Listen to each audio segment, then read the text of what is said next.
Tu es une coiffeuse, tu ne montes pas en coiffure. Tu ne montes pas, tu n'es pas excellente. Quand tu fais ton travail de coiffure, c'est dans ce quartier-là. Je vais aller où avec ça? J'attends un mariage. Arrête ça, arrête ça. La première ascension qu'on appelle l'ascension du roi, c'est monter en travaillant mieux. Si je suis sage-femme, monter, s'élever en mode sage-femme, c'est devenir une meilleure sage-femme. Quelqu'un qui monte, il devient plus excellent, il travaille mieux, il va mieux au travail, il est plus excellent dans ce qu'il fait. C'est quelqu'un qui est en train de monter. La Bible dit que si tu vois une personne qui est excellente dans son travail, elle s'assoit auprès des rois. L'excellence vous fait monter et vous fait asseoir à la table des grands. Je te rends compte le moyen d'un de mes coachs de tennis. L'un de mes coachs de tennis en ce moment-là, il est aux États-Unis avec son enfant. Son enfant, c'est un des meilleurs joueurs de la Côte d'Ivoire en tennis.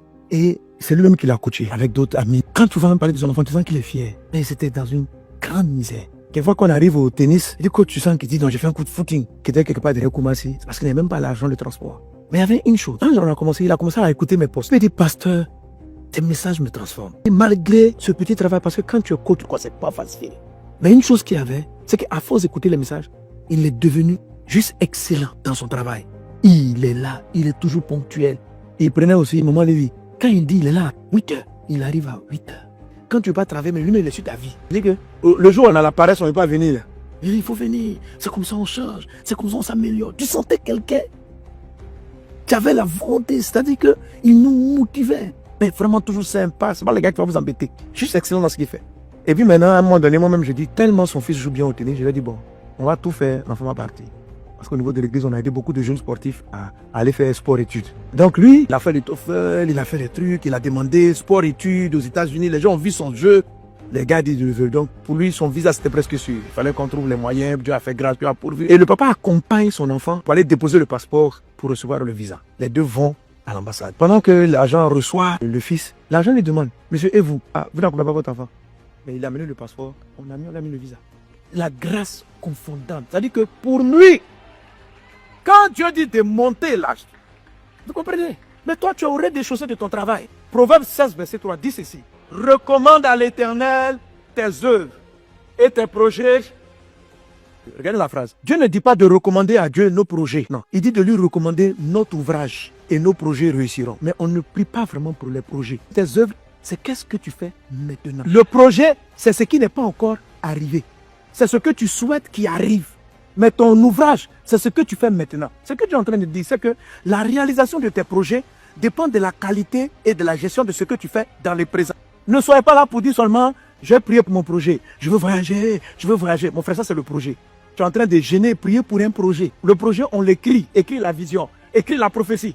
Mais ce pourquoi tu dois prier tous les jours, ce sont tes actes que tu poses tous les jours. Parce que c'est les actes que tu poses tous les jours qui vont t'amener là où il faut, qui vont te faire rencontrer les personnes qu'il faut et qui vont permettre à ton projet de voir le jour.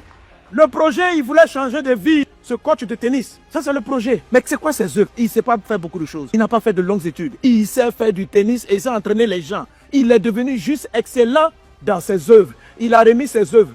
Quand il est devenu excellent, il est monté. Sa qualité d'entraîneur l'a mené à coacher certaines personnes. La qualité de ce que vous faites vous donne des bonnes connexions. Tu es là, tu es un couturier, depuis là tu n'es pas monté. Tu es toujours en train de coudre des choses bizarres. C'est quelle affaire? Tu es une coiffeuse, tu ne montes pas en coiffure. Tu ne montes pas, tu n'es pas excellente. Quand tu fais ton travail de coiffure, c'est dans ce quartier-là. Je vais aller où avec ça? J'attends un mariage. Arrête ça, arrête ça. Si tu veux les bonnes connexions, commence à te dire, mon Dieu, avec le peu d'argent que je fais, quand je prends une tête, je vais bien l'entretenir. Je vais faire un travail professionnel. Je vais faire un travail. Tu n'as pas beaucoup, mais tu n'as pas besoin d'avoir beaucoup pour monter. Il dit, recommande à Dieu tes œuvres. Ça veut dire tes ouvrages. Ça veut dire ce que tu fais maintenant. Ce qui est à toi maintenant. Pas tes projets d'ouvrage, mais ce que tu fais. Ton travail.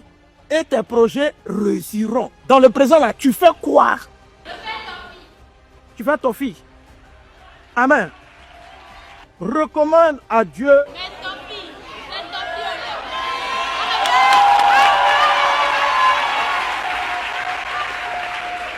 Amen.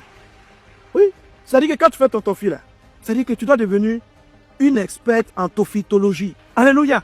Ma fille, pour le moment là, ton fils n'est peut-être pas ta destinée, mais c'est ce que Dieu t'a donné. Tout, quand Pasteur Sanogo dit de monter là, ça veut dire quoi? Ça veut dire monter en gamme, ça veut dire monter en niveau. Donc, je fais ton fils. C'est ce que j'ai fait faire. Donc, ton fils là, comment je peux rendre ça plus doux? Comment je peux rendre ça plus propre? Comment je peux rendre ça plus excellent? Comment je peux rendre ça plus présentable? Comment? Donc, le simple fait que tu commences à t'élever en prophétologie, alléluia, amen, tu es en train de monter. Tu es en train de monter. Donc, ça, c'est ce qu'on appelle l'ascension des rois. Un roi, c'est quelqu'un qui a une responsabilité sur quelque chose. Donc, il dit, le roi monte pour manger et pour boire. C'est-à-dire, ce qui te fait manger, boire, là, il faut monter dedans. Monte dans ce que tu fais. Et quand tu vas rencontrer la pluie, tu vas rencontrer la grâce, quel que soit ce que vous faites. Prenez le défi en 2025 de mieux faire. Ne sois pas en train de penser mal comment tu vas quitter ce que tu fais. Essaye de voir comment tu vas mieux faire ce que tu fais. Si on veut te renvoyer,